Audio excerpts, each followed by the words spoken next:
everyone. Happy primary election day. It is Tuesday, June 9th. Lisa, Lydia, Scott with you here.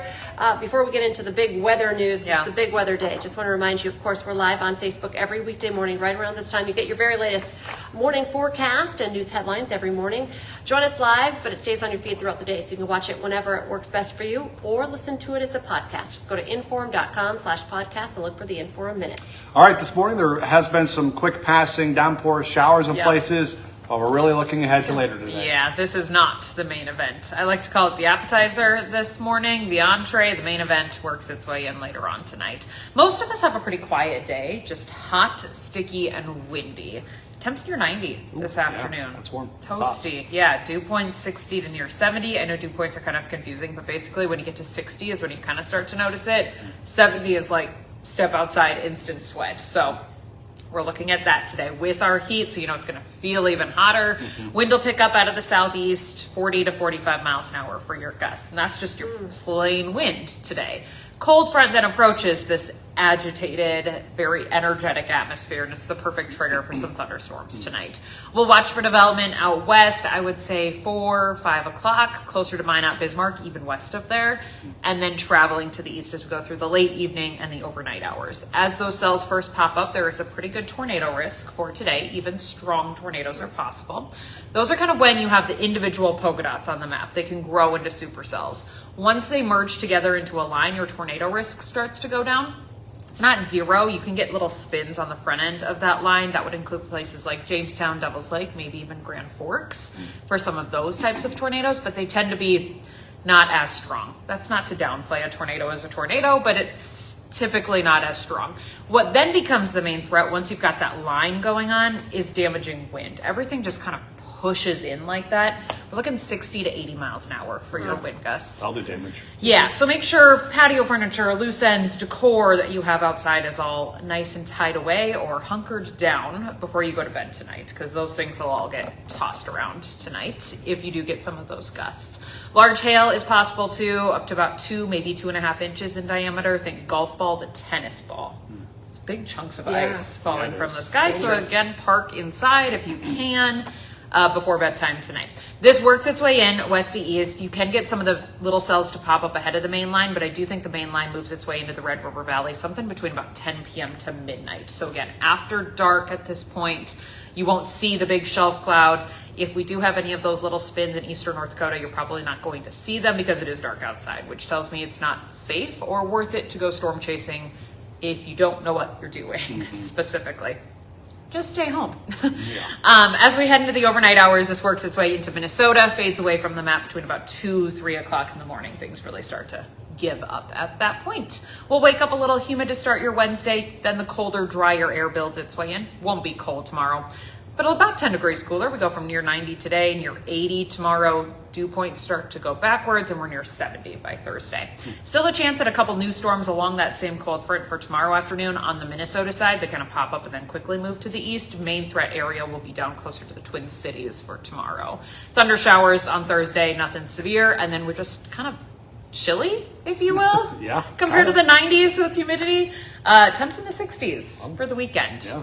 I think 60s with June angle sunshine, still fairly comfortable. Though. Maybe a light jacket in the morning, but nice to be outside in the afternoon. I think our producer Chris upstairs said a good yard work weekend, where you're not miserably sweating, so comfortable to still be outside this weekend. All right, just stay weather aware. Make sure you know what county you're in. Make sure you have ways to receive watches, warnings, and something to wake you up. If any of those warnings is issued for your location. If you wake up and it's just really noisy outside and you look and you're not under a warning, go back to bed. Okay. All right. Reminders. Okay, well, today is primary day in North Dakota, so be sure to get out and vote. Most polls are open right now. Most close at 7 tonight. Here in Fargo, voters will elect a new mayor. The candidates include Deputy Mayor Denise Kolpak, City Commissioners Michelle Turnberg and Dave Pepcorn, North Dakota State Senator Josh Boucher, and Fargo Human Rights Commission Chair Saku Sirleaf. Fargo will also be electing 2 new city commissioners. On the ballot, you'll see 8 candidates for that position. Fargo voters will also decide if the city's 1% infrastructure sales tax should continue or not.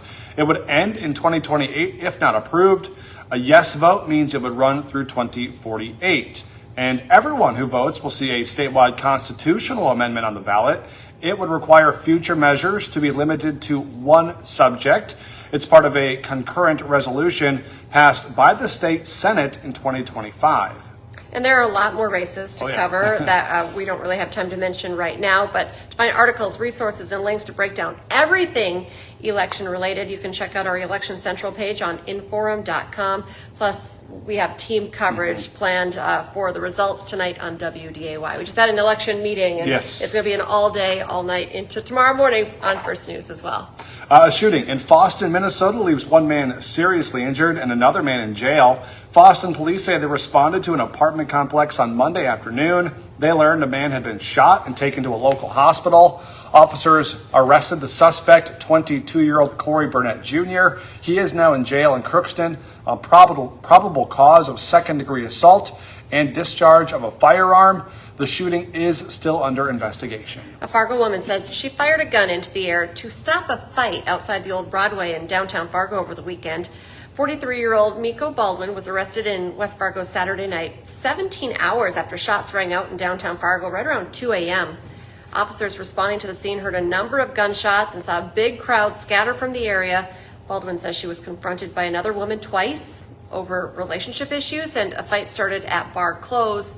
She admitted to investigators that she had blacked out. No one was shot. The gun was not recovered.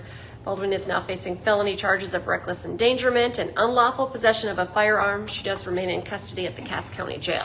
Today on Hot Mic with Dom Izzo, we have a series now in the NBA Finals after the Spurs snapped the Knicks' 13-game winning streak. Highlights of Game 3 from New York. Plus, Drew Kessel joins the show to discuss his two big decisions on committing to play for the Bison football team and transferring from Fargo South to Moorhead this fall.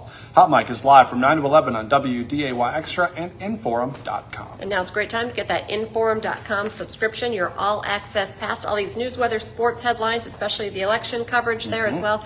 99 cents a month for your first 3 months. Just go to Inforum.com/subscribe to check out our deals. Join us the rest of the day for our newscast as we continue to track the severe weather threat and election coverage, as well as results. Once results start to come in this evening, you can watch us at 11, 4, 5, 6, 9, and 10. We're back with First News tomorrow morning. We'll have the latest on any of that severe weather that comes through and any final tallying of votes with the races for the election. So lots going on. It'll be a big morning for sure. Thanks for joining us. Have a great day, everyone.